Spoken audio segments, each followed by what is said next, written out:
I wrote an article today, DA, about the weight of both teams' pasts and how they kind of hang over this series, because the reality is, Toronto finished well ahead of Tampa Bay in the standings. I think 13, 14 points. Every metric I could find, the Leafs are the better team than Tampa Bay.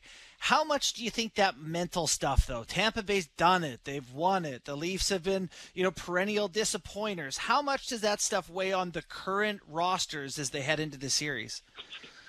That's a great question. Hey, that's a great question. I'm not 100% positive. The Leafs have gotten over the psychological damage. Some of the guys, they've changed up the roster. That's one thing, right? They brought in a guy like Ryan O'Reilly. They've brought in some guys, Luke Shen. These guys have won Stanley Cups, right? So you got to feel they're not wearing the burden of what's happened in the past. But for the strong core of this Leafs team, you have to imagine there's still going to be some of that doubt that would creep in if they don't kind of come out of the gate strong and sort of establish right away that they're, a team that they're ready to take on, this foe that's been so incredibly poised for the last 3 years and have shown they have sort of the championship pedigree. So that's the thing there's the physical part of it, but, Kipper's been there and done this before. He can tell you there's the emotional and psychological part of it, right? Like in 94, when you're looking around your dressing room and there's Leach and Messier and there's these championship caliber guys, you guys probably have the utmost confidence, right? And that's probably how it is in Tampa's dressing room. Who knows what it's like in the Leafs dressing room? I like to think they're past that psychological bump, or they can get past that bump. But if there's any stumbles early in this series, then those questions are going to probably resurface once again.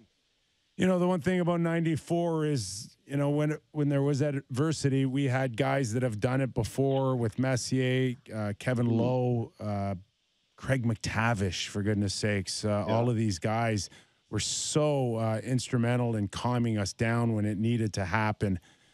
When you look around the room of the Leafs, that's where Ryan O'Reilly comes in. No question about that. But is that enough for them? Like, this will be Austin's 7th chance to get out of the first round. Is he a guy that brings experience in, or is he still waiting to go through the process first? I think some of the moves are very tactical by Dubas, right? I mean, even the Matt Murray move, and I know it hasn't worked out, but you have to think part of the logic in signing him, or trading for him, I should say, was the idea of, like, here is a guy who has gotten through that mental block and the ability to win, series and win championships. They add Shen, championship winner. They add O'Reilly, championship winner, Conn Smythe winner. That's not nothing, right? And it also changes the complexion. We're talking about the psychology of it, but it changes the complexion of the lineup. I like the fact that certainly on home ice, you can run Matthews out there against different looks, and then you can run Tavares out there against different looks, and then you can run O'Reilly out there and say, hey, we want you out there, let's say, against Kucherov's line, and we don't care about you scoring, but we want you to be a thorn in their side and shut them down. So I think it's going to help everyone, the depth that you now have up the middle. And Austin Matthews, of course, because of who he is, he's going to take a lot of the criticism, but it's been a collective failure. Like, it's just been the whole team, collectively not getting things done from the goaltender out. So I'm expecting great things from Austin Matthews, in the sense that I think arguably his best 6 weeks of the regular season were the last 6 weeks, when he's been 100% healthy, seemingly. He seems to have a bit of that swagger back, a bit of that mojo back. He's, I heard your show a couple of days ago where you're talking about, man, he's shooting the puck a lot, and he is. And that's what he should be doing. That's what he's paid for. So I have some pretty good optimism that we're going to see the best of Austin Matthews. And I think, we don't need to tell him and Marner and Riley and all these guys who've been there throughout the last 6 years what is at stake here. And I think we all recognize, if there's repeated failure, that this thing is they're not running it back another time. There would be massive, massive change coming. So they know what's at stake. And I do feel they're probably more prepared emotionally for that. Well, that's, kind of where I wanted to go next with you is, you've been in this market for a long time and seen how the market reacts to failures and disappointments. And, we're looking around the league right now, and, Hextall and Burke are already out in Pittsburgh after a fairly short tenures. Mm-hmm. What are the stakes here? Like, is it Dubas? Is it Keefe? Is it Matthews? I know Kipper wrote a column about that affecting his decision that lays ahead. Do you think it would be that drastic? I think it has the potential to be. I mean, I don't have any inside knowledge.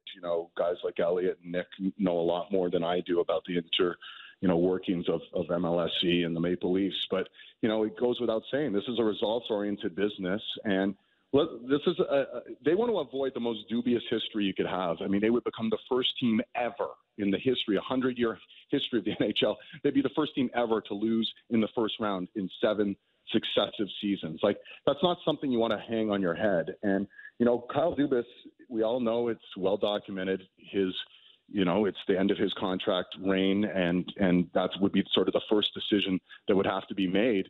But I think it could go all the way up to the top, as far as what changes could happen without some level of success here in the next few weeks. And, Kyle Dubas, to his credit, I think he really addressed some of the biggest needs that you guys discuss 5 days a week on your show, right, for the Leafs. They didn't need to add a ton of skill, but what they needed to add was essentially some depth, some experience, and some pushback. And they're going to have to meet the intensity you're going to see from Tampa night in, night out. And that's coming. I mean, that team is made for this time of year. Even with the attrition they've had and even with their stumbles this year, you look up and down that lineup and those guys are gamers. And I think you now have added, the Acharis, the McCabe's, the O'Reillys, guys who are certainly not going to get, bowled over.